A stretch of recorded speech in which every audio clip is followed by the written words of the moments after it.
sunshine in my life, the song I sing, the loving God is you, my Jesus. Yes, you're my life. There were times I thought it wise to follow different roads and leave you for my worthless wealth and pride. Stumbled in shame, I was made unworthy of your love. Yet pick of men made pure and new again. You are faithful every day, always there all the way, my constant companion, Lord, King and friend. You're the sunshine in my life, the song I sing, the loving God, it's you, my Jesus. Yes, you're my love. Soon I will be meeting you in heaven and find the years I've lived on earth has lost its memories. 'Cause then I will be seeing you face to face, my Jesus. Oh Jesus, you're my life. You are faithful every day, always there all the way, my constant companion, Lord, King and friend. You're the sunshine in my life, the song I sing, the loving God, it's you, my Jesus. Yes, you're my life. It's you, my Jesus. Yes, you're my love. Hallelujah. Purihin kayo, Panginoon. Tunay nga, O God, na kayo'y tapat. Sa buong buhay namin, Panginoon, mapapatunayan namin at masasambit namin na kayo'y tunay na naging tapat. Hallelujah. Purihin kayo, aming Ama. Hinihiling muli namin sa inyo ang inyong pagsama.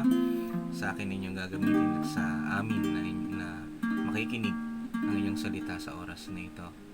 Holy Spirit, kayo po ang pumatnubay sa bawat isa sa pakikinig at sa akin na inyong gagamitin.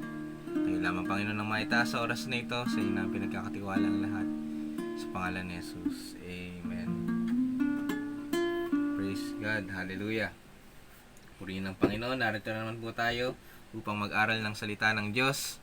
No, kung inyong nasusundan ang ating topic simula nung nakaraang linggo ay patungkol sa fruit of the Holy Spirit. Nung nakaraan sinimulan natin sa self-control, no, at sumunod ay sa gentleness.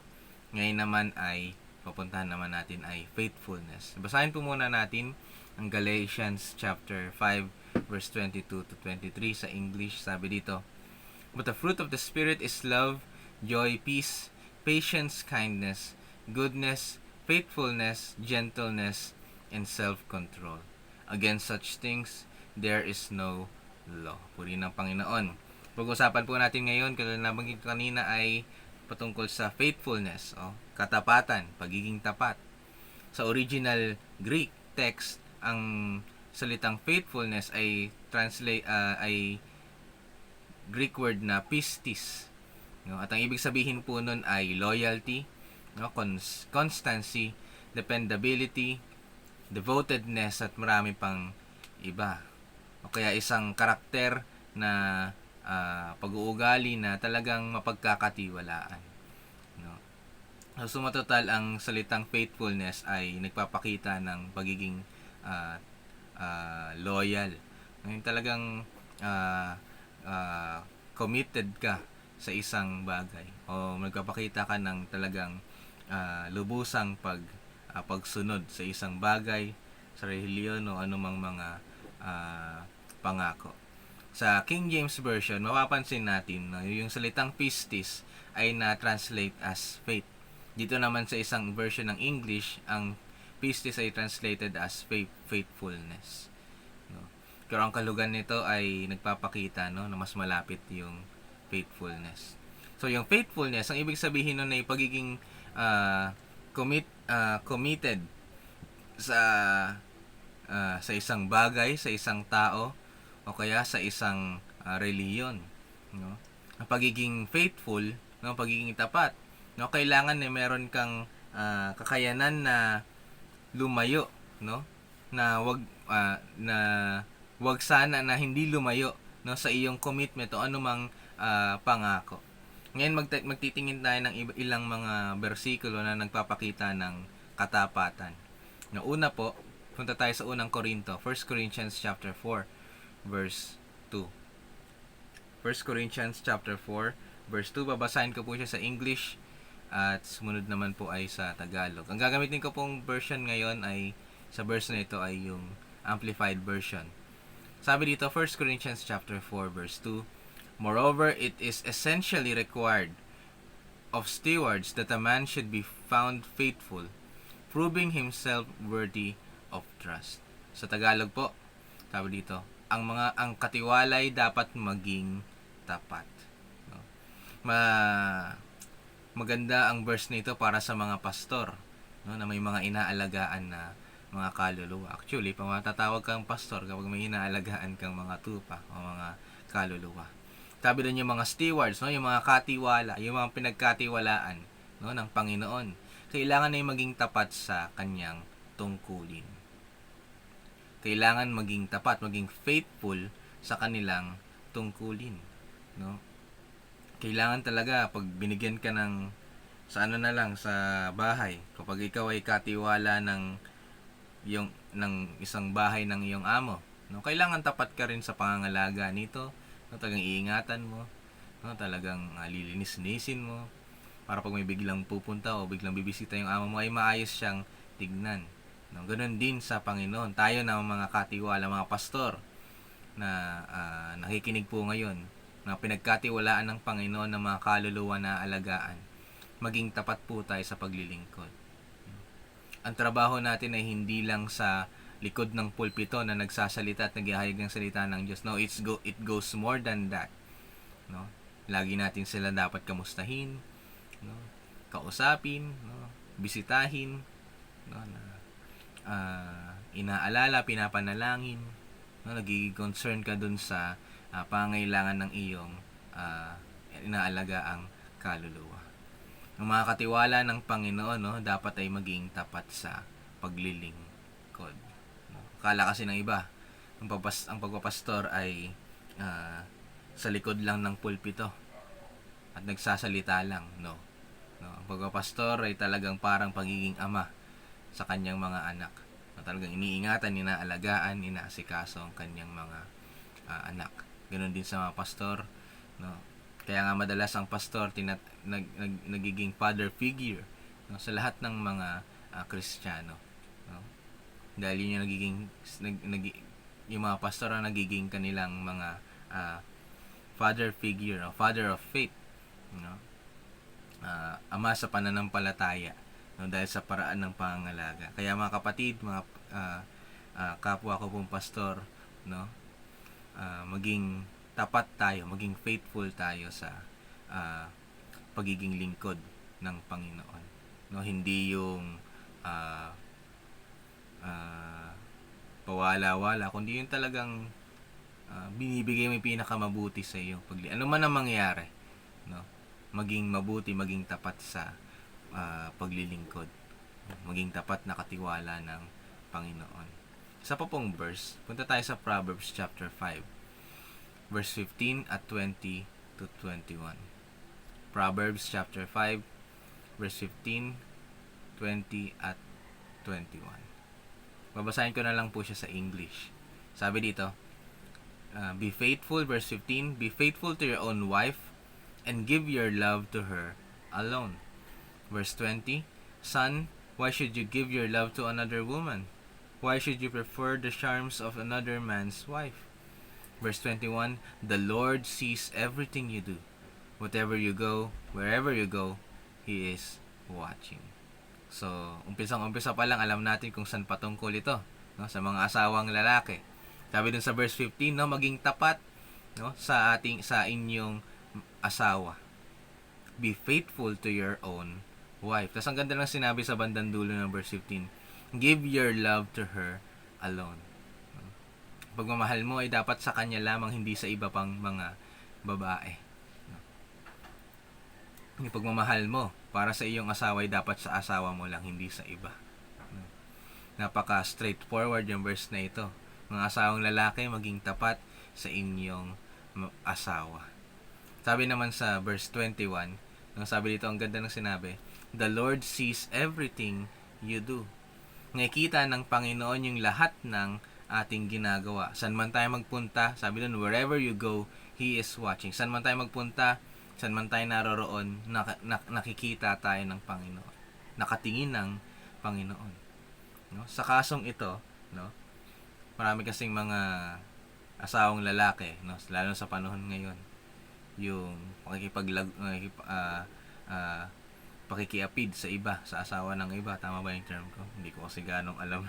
No, yung pagkakaroon ng affair sa ibang asawa ng may asawa, no, ay laganap sa panahon ngayon.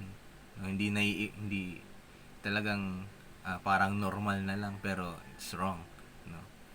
Pero sa verse 21, in this case, sinasabi na nakikita ng Panginoon yung lahat ng ginagawa natin.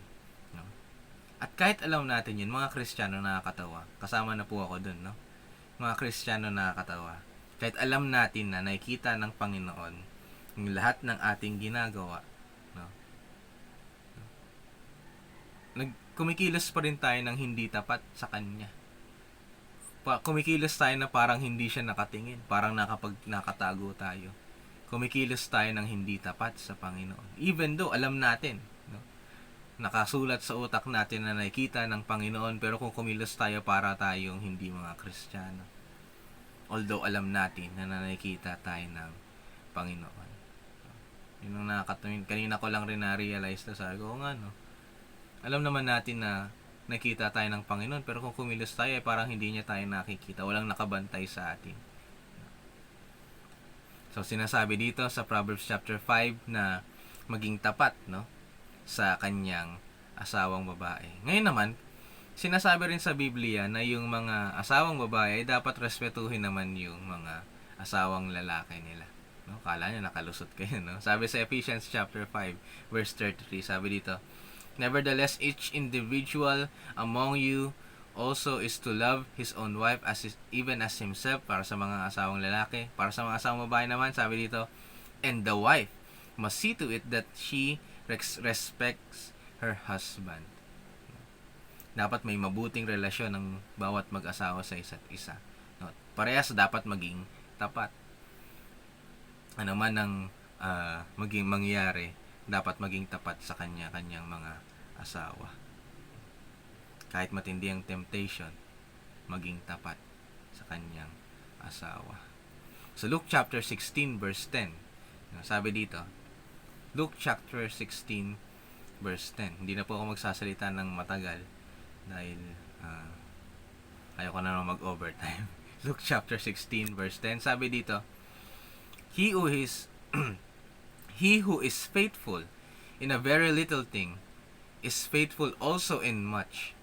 And he who is unrighteous in a very little thing is unrighteous also in much. Sabi doon, yung tapat sa maliit na bagay, no, ay tapat din sa malaking bagay.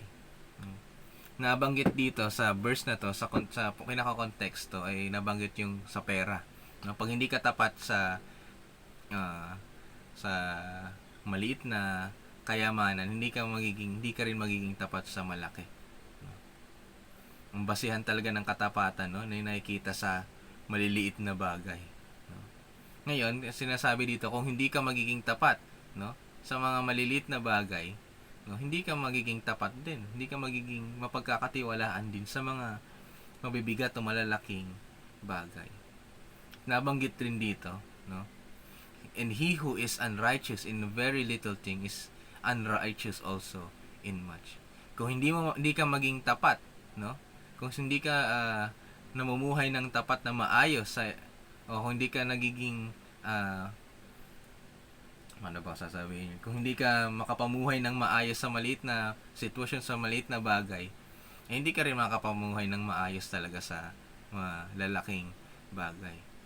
Kahit yung mga hindi naman tapat sa Panginoon, kahit sa mga simpleng bagay, makita nyo rin na hindi rin sila tapat sa mga malalaking bagay. Minsan, nagnanasa tayo ng mga malaking responsibilidad sa Panginoon. No? Nanasayan natin, Lord, gusto ko maging pastor para makakilos ako ng ganyan. No? Bigyan nyo ako ng gift of miracle, gift of healing para magamit nyo ako ng lubusan. No? Mabibigat na bagay po iyon. Mismong pagtapon lang ng kalat, hindi mo magawa. Mismong pagtatapat lang sa pagbibigay, hindi rin magawa. Paano tayo mabibigyan ng Panginoon ng mapagkakatiwalaan ng Panginoon sa malalaking bagay kung sa malilit na bagay palya na tayo agad? We long for big responsibilities. Pero hindi natin hindi man lang tayo maging tapat sa mga maliliit na responsibilidad. Sinasabi dito sa bersikulo na ito, kung tapat ka sa maliliit na bagay, magiging tapat ka din, no? Tapat ka rin sa malalaking bagay. Nagnanasa tayo ng malaking church, no? Lagi yan, natural naman po yan sa isang Kristiyano. Nagnanasa na yung church niya ay dapat maganda, malaki. Pero yung simpleng church na yon na meron tayo ngayon, hindi man lang mapagtapatan, hindi man lang makapaglingkod ng maayos. Paano pa tayo bibigyan ng malaking responsibilidad yan? Kung sa simpleng responsibility hindi natin mapagtapatan. No? Kahit alam natin, no, kung paano magpakita ng Christian image, no, ng talagang pagiging Kristiyano. No? Pero kung hindi ka naman tapat sa pamumuhay sa Panginoon, wala ring silbi. No? Kaya ari mong matago yung iyong kasalanan, pero hindi mo ito matatago sa harapan ng Panginoon. Pwede mong mapakita na tapat ka sa Panginoon sa harapan ng tao, pero sa harapan ng Panginoon, huling-huli tayo. Kitang-kita niya yung lahat ng ating ginagawa. Sunod na verse sa Santiago chapter 1 verse 7. Santiago chapter 1 verse 7. Babasahin ko po siya sa Tagalog. Santiago chapter 1 verse 17. Santiago chapter 1 verse 17. Sabi dito, lahat ng mabubuti at angkop na kaloob ay nanggagaling sa Diyos na siyang lumikha ng mga bagay sa langit na nagbibigay liwanag. At kahit pabago-bago at paiba-iba ang anyo ng anino ng mga ito, ang Diyos ay hindi nagbabago. Sabi din sa bandang dulo, no? Ang Diyos ay hindi nagbabago. God is truly faithful. No? Meron pa isang verse, yung kahit hindi tayo maging tapat, mananatili siyang tapat. Dahil hindi niya kayang ipagkaila ang kanyang katapatan. God can never deny Himself. Pag sinabi ng salita ng Diyos na siya ay tapat, ang Panginoon ay tapat. Kahit hindi tayo maging tapat, ang Panginoon ay mananatiling tapat. Pero, kakayanin ba natin na ma-attain yung faithful nature ng Diyos? Mapapakita rin ba natin yung katapatan ng Panginoon sa pamumuhay natin? Magiging tapat rin ba tayo katulad ng katapatan ng Panginoon? No? Sabi ni Apostol Pablo sa Ephesians chapter 5 verse 1. Ephesians chapter 5 verse 1. Sabi dito. Gusto ko na lang po.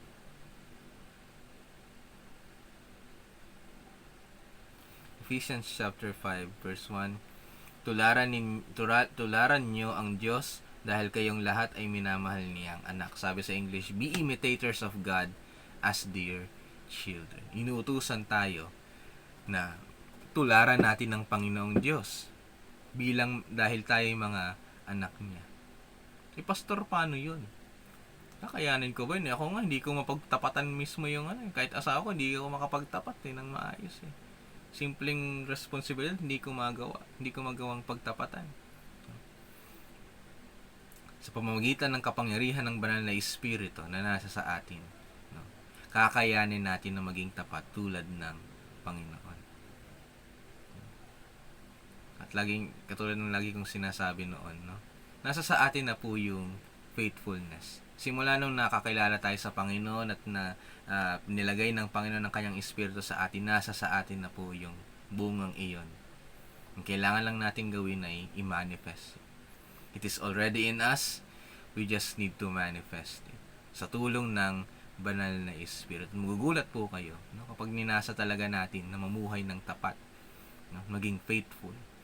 Magugulat po kayo na talagang magpapakita. Lalabas po talaga ito sa pamumuhay.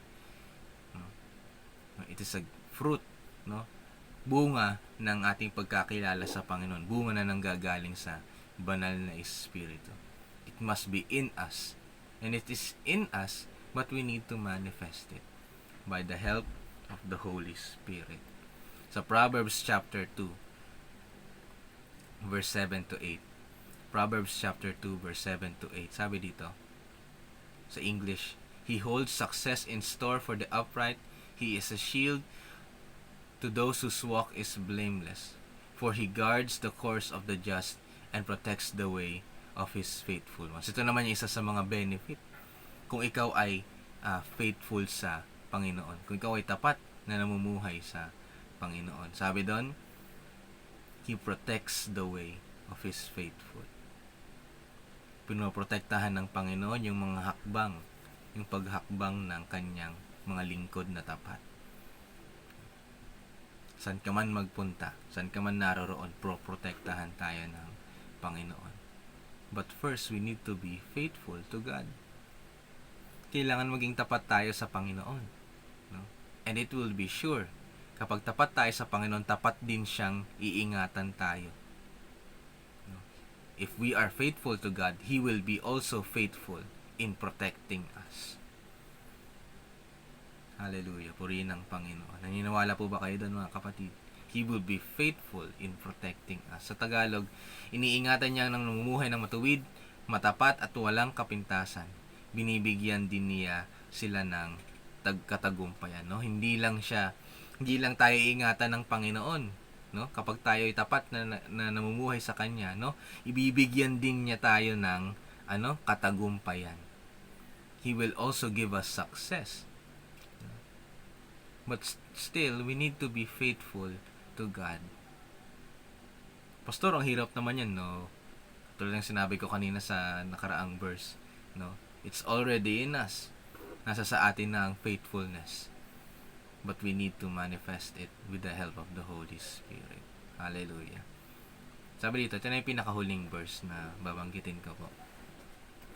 Proverbs chapter 3, verse 3 to 4, sabi dito. Basahin ko po siya sa Tagalog muna. Proverbs chapter 3, verse 3 to 4. Manatili kang mapagmahal at matapat, alalahanin mo itong lagi at itanim sa iyong isipan. Kapag ginawa mo ito, malulugod ang Diyos pati na ang mga tao. Pero sa English, mas maganda yung translation. Verse 3, Let not steadfast love and faithfulness forsake you. Bind them around your neck. Write them on the tablet of your heart, so you will find favor and good success in the sight of men. Sabi doon, huwag niyong hayaan na mawala sa atin yung pag-ibig at yung katapatan. Sabi doon, bind them around them, na isakal mo, ilagay mo, ibalot mo sa buong leeg mo. Alam mo yung yung nakikita natin sa mga telebisyon, pag may alipin, kinakandado sila dito sa leeg, parang ganun, ikandado mo yung katapatan, pati yung pagiging mapagmahal sa leeg mo. At sabi doon, write them on the tablet of your heart. Isulat mo yun sa puso mo, iukit mo rin diyan sa puso mo. At kapag hindi nawawala sa atin yun, kung namumuhay tayo talaga ng may pag-ibig at tapat, sa Panginoon, sa ating kapwa, sa lahat ng bagay, sa mga commitment, sa mga pangako. Kapag tayo ay faithful sa lahat ng iyon. Sabi doon sa verse 4, you will find favor and good success in the sight of God. Doon lang ba natatigil doon? Hindi. You will find favor and good success in the sight of God and man. Hallelujah. Makakasumpong ka ng pabor at katagumpayan, no? Sa harap ng sa Diyos at sa tao. Hallelujah. At alam po natin yan, lalo na yung mga pastor na tapat na naglilingkod sa Panginoon. Makikita natin yung katapatan ng Panginoon sa buhay natin. At makakasumpong talaga tayo ng pabor sa Diyos.